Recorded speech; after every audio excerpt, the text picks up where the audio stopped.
नमस्कार, स्वागत है आप सभी का विशेष में और आपके साथ हूं मैं आयुषी नेगी। जयपुर के सांगानेर तहसील में पटवारी और तहसीलदार ने षड्यंत्र का ऐसा खेल खेला कि जमीन मालिकों में हड़कंप मच गया। पंचायत चुनाव की व्यवस्था का लाभ उठाकर न केवल मोबाइल फोन और निजी कंप्यूटर से जमीनों के दस्तावेजों से छेड़छाड़ की, बल्कि करोड़ों की जमीन गैरकानूनी तरीके से नामांकन भी कर दी गई। सांगानेर तहसीलदार के गैरकानूनी रवैये ने प्रशासन की अस्मिता पर ऐसा सवाल खड़ा कर दिया है कि अब खुद अस्मिता को अग्नि परीक्षा से गुजरना पड़ रहा है। फिलहाल वो सस्पेंड चल रही हैं और मामले की जांच जारी है।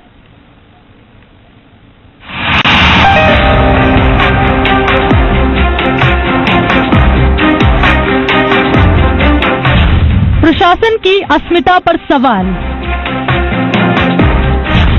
जमीन की सबसे बड़ी सौदागर अस्मिता, फर्जी नामांतरण से मचा हड़कंप। अगर आप सोच रहे हैं कि आपकी जमीन का रिकॉर्ड सरकारी दस्तावेजों के तौर पर सुरक्षित है और उसमें छेड़छाड़ की कोई गुंजाइश नहीं है, तो आप सावधान हो जाएं, क्योंकि अगर आपके जमीन की रखवाली करने वाला ही जमीन का सौदागर निकल जाए तो फिर एक आम आदमी भरोसा किस पर करे। बहरहाल यह है सांगानेर की तत्कालीन तहसीलदार अस्मिता सिंह, फिलहाल अभी सस्पेंड चल रही हैं, जिनकी कारगुजारियों से शासन प्रशासन की पवित्रता और अस्मिता पर सवाल उठ रहे हैं। इनकी कारगुजारी सुनेंगे तो आपके पैरों के तले जमीन खिसक जाएगी। अस्मिता सिंह ने निजी कंप्यूटर और मोबाइल से घर बैठे दूसरों के नाम नामांतरण खोले। ऐसे 4 मामले सामने आए, जिसमें निजी कंप्यूटर और मोबाइल से बार बार LRC सॉफ्टवेयर से नामांतरण को डिलीट कर दूसरों के पक्ष में नामांतरण खोले गए। जिस IP एड्रेस से नामांतरण खोले गए, उस IP एड्रेस के कंप्यूटर तहसील सांगानेर कार्यालय में है ही नहीं। यानी मैडम ने गैर कानूनी तरीके से दफ्तर खुलने के समय से पहले और बाद में नामांतरण खोले। शिकायत के बाद जब NIC और DOIT से डाटा निकलवाया तो भ्रष्टाचार की परत दर परत खुलती चली गई। देखो, ये जांच रिपोर्ट अभी में फाइनल स्टेज पर है और उसमें चूंकि निश्चित रूप से अनियमितताएं पाई गई है और जो कि एक अधिकारी के रूप में उनको जो ना नियमों के अनुसार पालन करना चाहिए था, उसमें कुछ ऐसी सर्कमस्टेंशियल एविडेंस भी ऐसी है कि जिसमें कि उसमें उनकी जो है नियमों की पालना नहीं करना है, बदनीयती प्रदर्शित हो रही है। जयपुर के सांगानेर तहसील में 8 महीने के कार्यकाल में 4 से ज्यादा जमीनों के नामांतरण गैर कानूनी तरीके से खोलने के मामले में निलंबित तहसीलदार अस्मिता सिंह को अब चार्जशीट थमा दी गई है।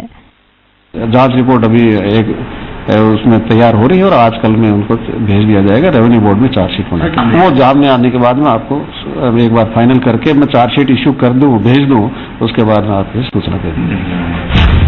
जिला कलेक्टर के निर्देश पर जांच अधिकारी SDO ने अपनी रिपोर्ट में अस्मिता सिंह को पूरी तरह से दोषी मानते हुए कार्रवाई की सिफारिश की है। यही नहीं, इस मामलों में लिप्त LRC पटवारी द्वारा राजेश मीणा को भी दोषी माना है। दीपक गोयल, जी मीडिया, जयपुर। तो सांगानेर तहसीलदार रही अस्मिता सिंह ने पटवारी और दूसरे कारिंदों को षड्यंत्र में भागीदारी बनाया। गैरकानूनी तरीके से नामांतरण के जो 4 मामले हैं वो हैरान कर देने वाले हैं। तत्कालीन तहसीलदार के खिलाफ करीब 12 से ज्यादा मामलों की जांच चल रही है। जिस तरीके से दस्तावेजों में छेड़छाड़ कर दूसरे को फायदा पहुंचाया गया, ये मामला करोड़ों का है।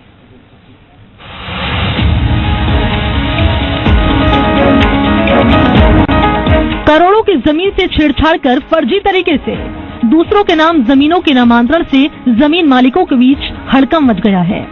आरोपी तहसीलदार अस्मिता सिंह के इस षड्यंत्र में पटवारी और दूसरे कारिंदों ने भी भरपूर साथ दिया। सांगानेर तहसील में जब जमीन मालिकों ने शिकायत करनी शुरू की तो कलेक्टर साहब के भी होश उड़ गए। उसके बाद अलग अलग स्तर पर जांच करवाई गई। NIC और DOIT डाटा का मिलान किया तो एक एक परतें खुलती चली गई। जयपुर कलेक्टर ने सांगानेर तहसील रही अस्मिता सिंह को करीब 22 दिन पहले पद से निलंबित करते हुए मुख्यालय अजमेर भेज दिया था। उपखंड अधिकारी से जब पूरे प्रकरण की जांच करवाई गई तो कई चौंकाने वाले खुलासे हुए।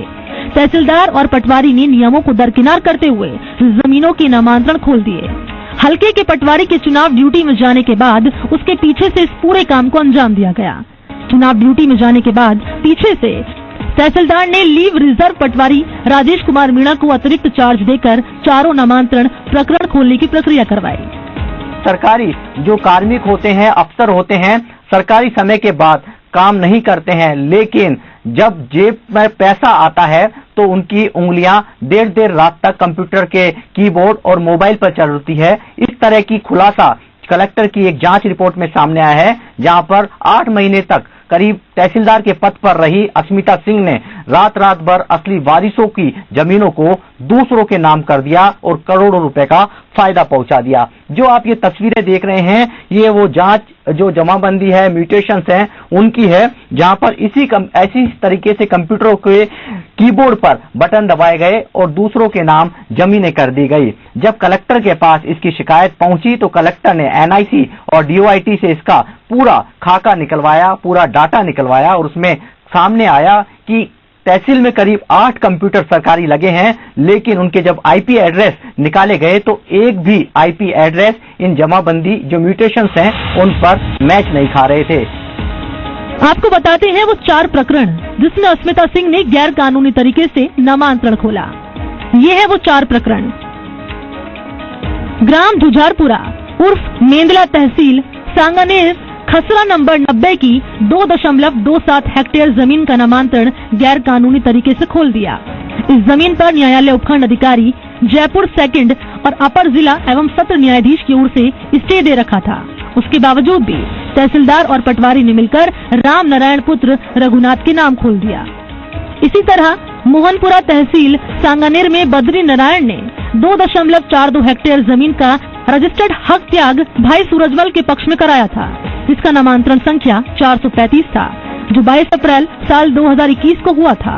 लेकिन तहसीलदार ने पटवारी राजेश मीणा, गिरदावर राम राय शर्मा और हल्का पटवारी सीताराम चौधरी के साथ मिलकर नामांतरण को एलआरसी सॉफ्टवेयर से डिलीट कर दिया और दूसरों के पक्ष में नामांतरण संख्या खोल दिया। ग्राम मुरलीपुरा तहसील सांगानेर नामांतरण संख्या 207 में मोहनलाल पुत्र कजोड़मल की मौत के बाद विरासत के लिए नामांतरण खोल दिया। इस प्रकरण में आवेदन पटवारी अशोक ने 16 जुलाई को दर्ज किया, लेकिन चुनाव ड्यूटी में जाने के बाद अशोक की जगह राजेश मीणा को पटवारी लगाकर 18 अगस्त को नामांतरण स्वीकृत किया। इसमें गिरदावर गोविंद गोयल ने भी साथ दिया। ग्राम सिरोली नामांतरण संख्या 1251 और 1252।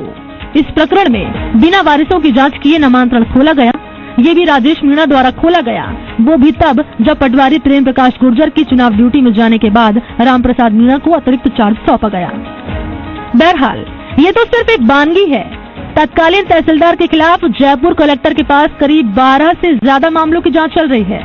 इस प्रकरण की जांच और उसके खुलासे के बाद जमीनों के मालिकों में हड़कंप मचा हुआ है और अफसरों की इस तरह की करतूत देखकर दंग है। दीपक गोयल, जी मीडिया, जयपुर।